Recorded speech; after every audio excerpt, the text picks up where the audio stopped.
नमस्कार।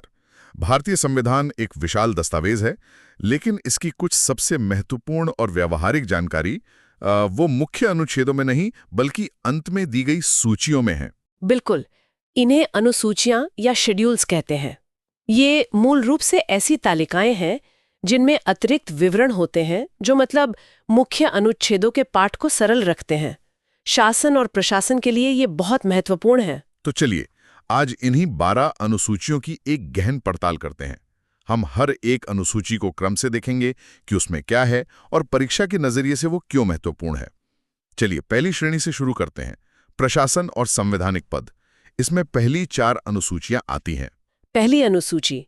ये अनुसूची राज्यों और केंद्र शासित प्रदेशों के नामों और उनके न्यायिक क्षेत्र की सूची देती है। मतलब इसमें भारत के सभी राज्यों के नाम हैं। हाँ, और सभी केंद्र शासित प्रदेशों के नाम और उनकी सीमाओं का पूरा विवरण है। तो इसका महत्व क्या हुआ?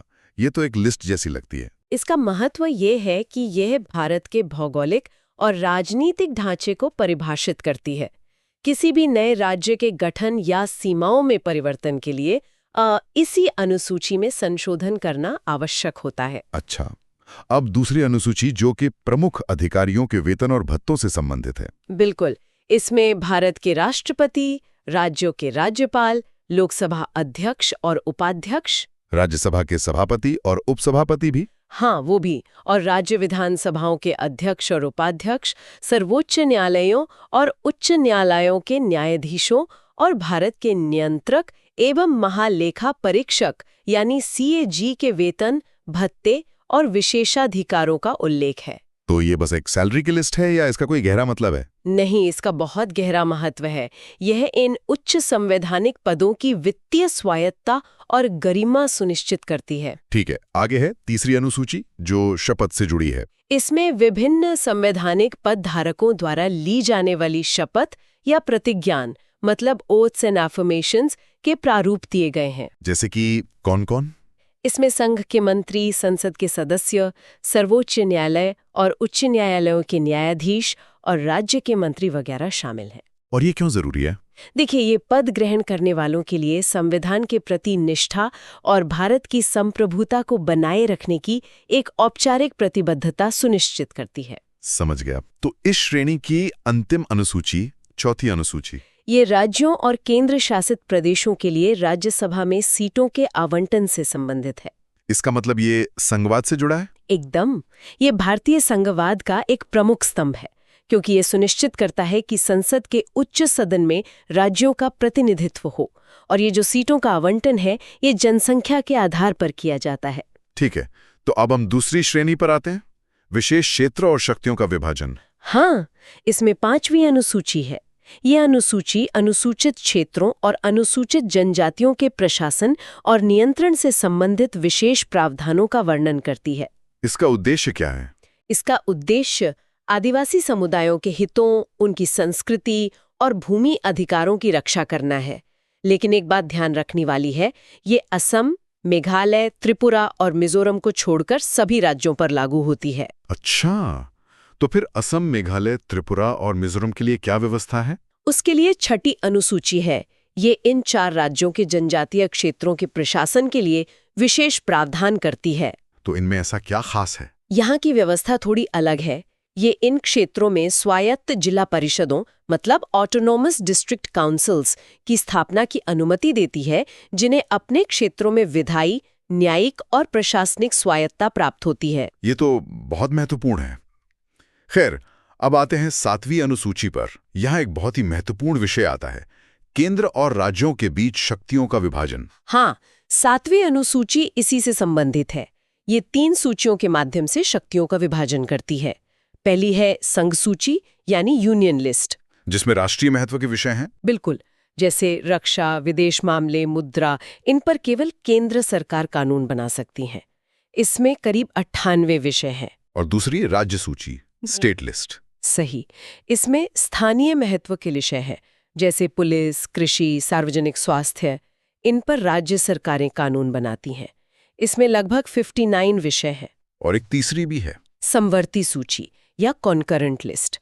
इसमें ऐसे विषय हैं जिन पर केंद्र और राज्य दोनों कानून बना सकते हैं, जैसे शिक्षा, वन, इसमें करीब 52 विषय हैं। तो ये भारत के संघीय ढांचे का आधार है। एकदम। ये स्पष्ट रूप से विधायी शक्तियों का सीमांकन करती है। अब हमारी अगली श्रेणी है भाषा, न्याय और राजनीति। और इसमें सबसे पहले आती है 8वीं अनुसूची। ये भारत की आधिकारिक रूप से मान्यता प्राप्त भाषाओं से संबंधित है। कितनी भाषाएं हैं इसमें? वर्तमान में इसमें 22 भाषाएं शामिल हैं, पर दिलचस्प बात यह है कि मूल रूप से संविधान में सिर्फ 14 भाषाएं थीं। अच्छा, तो बाकी बाद में जोड़ी गईं। जी, बाद में सिंधी, कोंकणी, मणिपुरी, नेपाली और फिर बोडो, डोगरी, मैथिली और संथाली को जोड़ा गया। इसका महत्व साफ है। ये भारत की भाषाई विविधता को संवैधानिक मान्यता देती है। बिल्कुल। अब 9वीं अनुसूची। ये अनुसूची थोड़ी अलग और ऐतिहासिक रूप से महत्वपूर्ण है। हाँ, इसमें भूमि सुधार और जमींदारी उन्मूलन से संबंधित अधिनियमों को शामिल किया गया है।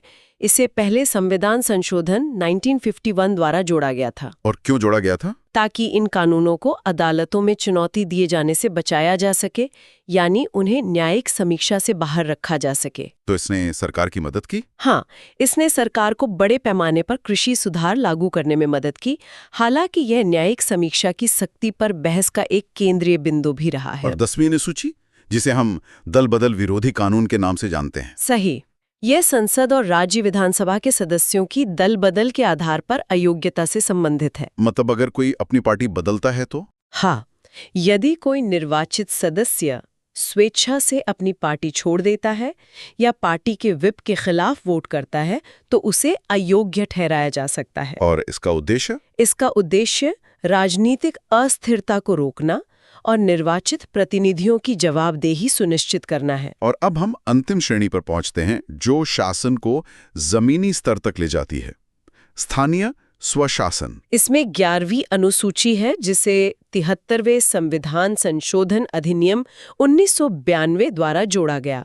यह पंचायतों की शक्तियों, अधिकारों और जिम्मेदारियों को निर्दिष्ट करती है। इसमें क्या विषय शामिल हैं? इसमें 29 विषय शामिल हैं, जैसे कृषि, ग्रामीण विकास, पेयजल वगैरह। तो इसका महत्व यह है कि इसने पंचायती राज व्यवस्था को संवैधानिक दर्जा दिया। बिल्कुल, और ग्रामीण भारत में लोकतांत्रिक विकेंद्रीकरण को बढ़ावा दिया। और अंत में 12वीं अनुसूची, इसे 74वें संविधान संशोधन अधिनियम 1992 द्वारा जोड़ा गया।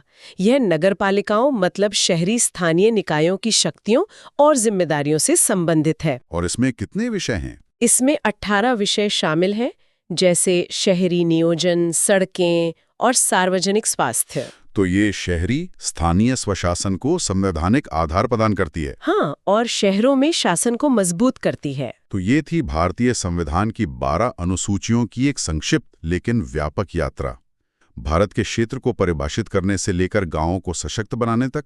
और एक दिलचस्प बात यह है कि अनुसूचियों की संख्या 8 से बढ़कर 12 हो गई। ये विकास भारतीय शासन की बदलती जरूरतों को दर्शाता है, भूमि सुधार से लेकर दल बदल विरोधी कानून और अंत में सत्ता के विकेंद्रीकरण तक। और श्रोताओं के लिए सोचने के लिए एक विचार, जैसा कि हमने 9वीं अनुसूची में देखा, उसे कानूनों को न्यायिक समीक्षा से बचाने के लिए बनाया गया था। ये एक मौलिक प्रश्न खड़ा करता है, संसद की कानून बनाने की संप्रभु शक्ति और न्यायपालिका की उन कानूनों की समीक्षा करने की शक्ति के बीच सही संतुलन क्या होना चाहिए। अगली बार तक सोचते रहिए।